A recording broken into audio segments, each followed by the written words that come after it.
She's really high. She's like really pushing up, like right there. Hi everybody, welcome to another video. And I am 40 weeks pregnant. I'm actually closer to 41 weeks right now than I am to 40. But at this point, where you are in your pregnancy is kind of arbitrary. So I'm obviously over my due date, which was the 22nd of February, or the 23rd according to the NHS, but 22nd according to me. I'm not worried. You know, am I anxious to have my baby? Yes, because I'd like to meet them. I'd like to meet her. But I am continuing to be patient and just wait. And I am perfectly happy to wait. But there are some other people, like medical professionals, who are not happy to wait. Who would feel a lot better if I just complied and had an elective cesarean instead. But unless there is a medical reason to do that, that is not my plan. I'm actually sitting in Leo's room. Leo is turning 13 at the end of March, which is crazy. So it's quite likely that we will have a newborn and a teenager within the month of March. I'm quite sure I'm going to go to at least 41 weeks, maybe a little bit over. I tend to carry longer than the average, although having said that, the average length of pregnancy is 41 weeks, so actually maybe I'm completely bang on. With Fox I went to almost 42 weeks and then spontaneously we began at 41 weeks and 5 days, I believe, with Fox, and I was 41 weeks exactly with Leo, so I'm not surprised that I've gone past my due date. We have another scan tomorrow, which I will talk about later.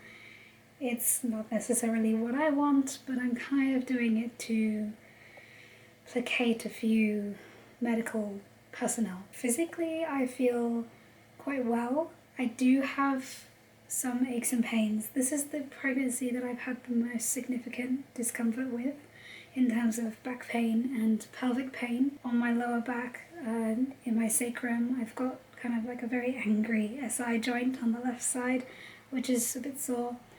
And in the last few days I've been experiencing a lot of left-sided hip pain in the joint, which I don't really understand.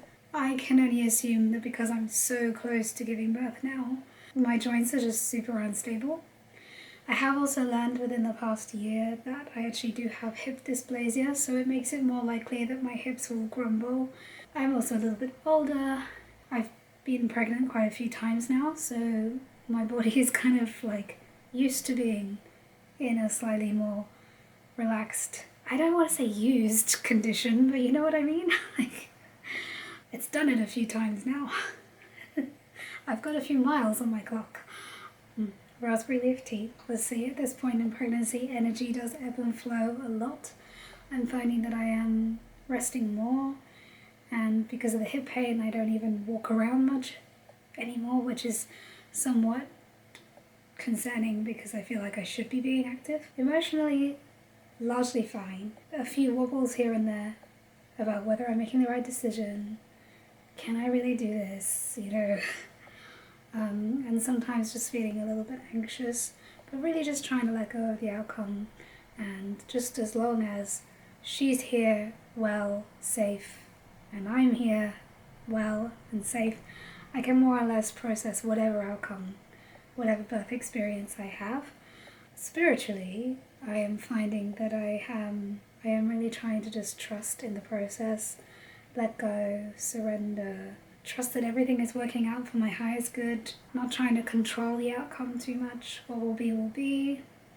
So I'm not even like trying to do anything to induce labor, because I firmly believe that she will make the decision to come when she's ready, and my body will be ready, and that is the best way for it to be, is to wait until everything is baked to perfection. Another physical symptom that is really annoying for me is that my voice often sounds really tired, and this is a symptom that I've had in this pregnancy and also the pregnancy with Fox.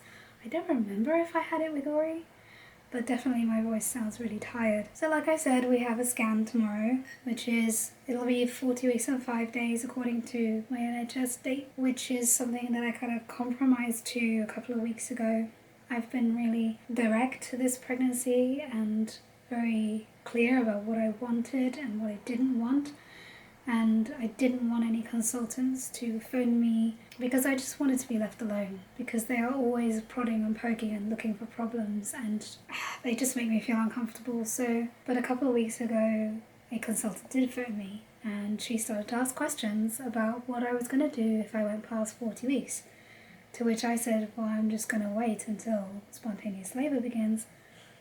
And I think that made her feel uncomfortable. I don't know what it is about 40 weeks. It's so arbitrary. And obviously, yes, there are things that could happen, but that statistically are very, very uncommon, very rare. And you know, it's not like my placenta's just going to curl up and die at 40 weeks and that's it. I'm also not having a big baby because I don't make big babies. Go figure. There's only 4'6" of me. I'm expecting her to be around 6 pounds, similar to her siblings. The consultant said, oh, I just want to have a face-to-face so that maybe we can discuss your options. And I said, I know what my options are. And then she kind of quizzed me a little bit as to what those options are. Now, they would very much like it if I would have an elective cesarean, which is not something I want to do. I said, so I'm not doing an elective cesarean. I know induction is not recommended for VBAC patients, so I'm just going to wait for spontaneous labour. I'm happy to have some extra monitoring to just check that things like her heart tone is good, placenta is still functioning well, and that there's enough fluid in there. So unless there is like a medical need to get her out sooner rather than later, I'm happy to wait. So I think to make the consultant kind of back down a little bit, I agreed to this 40 weeks and 5-day scan so that we can see if, you know, she's still growing, which I'm sure she is, all those other things that I mentioned. Hopefully this is the last scan that I have, and hopefully, you know, I'm not going to go beyond 42 weeks because, frankly, I just don't want to go past 42 weeks. But if she's well, if I'm well, there's no reason to do anything. And the uncertainty can make some people feel really uncomfortable. But I'm not uncomfortable. So, yeah, we're just sitting and waiting. Oh, that is a foot right up in my rib. Oh, God. She tends to be kind of with her spine, like, down my left side, either on my left side or just sort of like kind of coming around to the front but not quite. She does occasionally swing to the right, but I'm doing everything that I can in my mind mostly to prepare myself for labour. So yeah, I will do a quick bump shot because this might be the last one, and yeah, we'll see where it goes from here. 40 weeks and 4 or 5 days.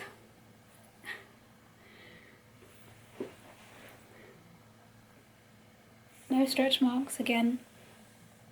My weird belly button,